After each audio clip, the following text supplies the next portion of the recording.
Perkenalkan, nama saya Aurel Lindon Santana Berputaran dengan NIM 23050920776. Di sini saya akan membahas tentang prosedur mengenai surat masuk dan surat keluar. Langsung saja, yang pertama kita bahas itu adalah prosedur penanganan surat.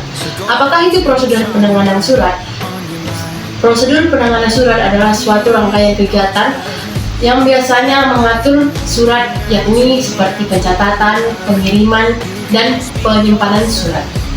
Oke, selanjutnya di sini prosedur pengelolaan surat mencakup dua jenis buku. Yang pertama yaitu buku agenda yang mencakup tentang tanggal, hari, nomor, kemudian ada pengirim surat, perihal, dan kolom, serta berbagai jenis lainnya.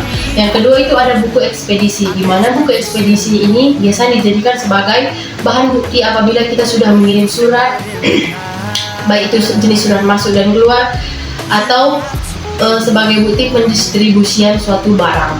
Oke, selanjutnya di sini ada prosedur pengelolaan surat masuk. Yang pertama mencatat surat, yang kedua menggolongkan surat, mengelompokkan surat, membuka dan memeriksa surat, serta membubuhkan stempel. Biasanya membuka stempel ini dilakukan supaya surat terkesan lebih akurat dan adanya sebagai tanda bukti. Oke, selanjutnya di sini ada pengerahan surat.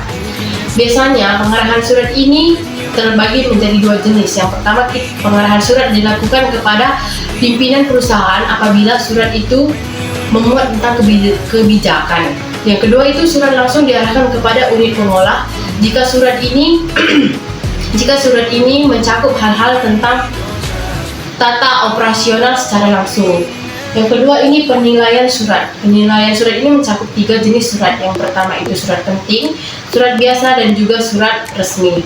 Nah, selanjutnya ada pencatatan surat dan kemudian penyimpanan surat.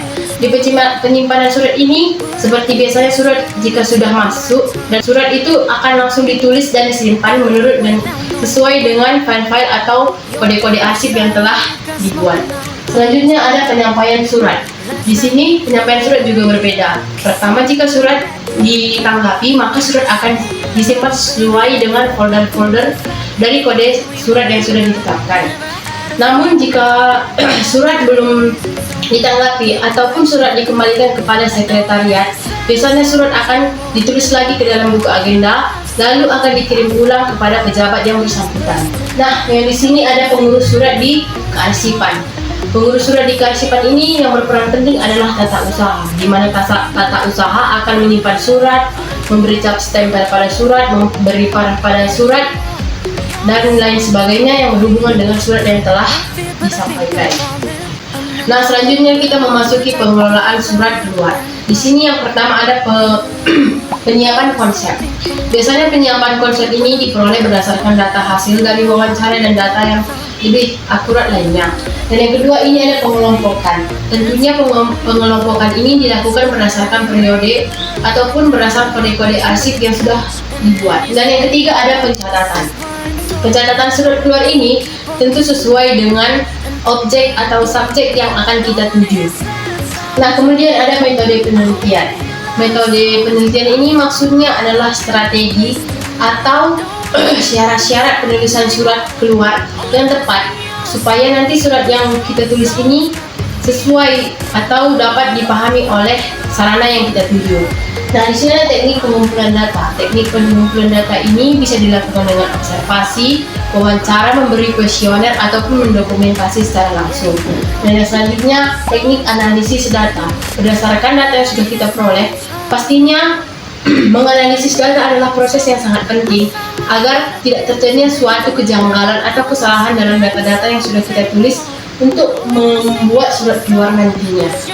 Oke, selanjutnya di sini ada peralatan yang diperlukan.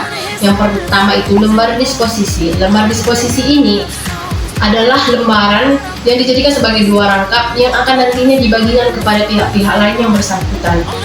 Dan yang kedua ada map gantung dan ada buku agenda. Buku agenda ini juga terbagi menjadi tiga bagian, yakni buku agenda campuran, buku agenda berpasangan, dan juga buku agenda kamar. Nah, selanjutnya ada kartu kendali. Oke, sekian presentasi dari saya. Terima kasih.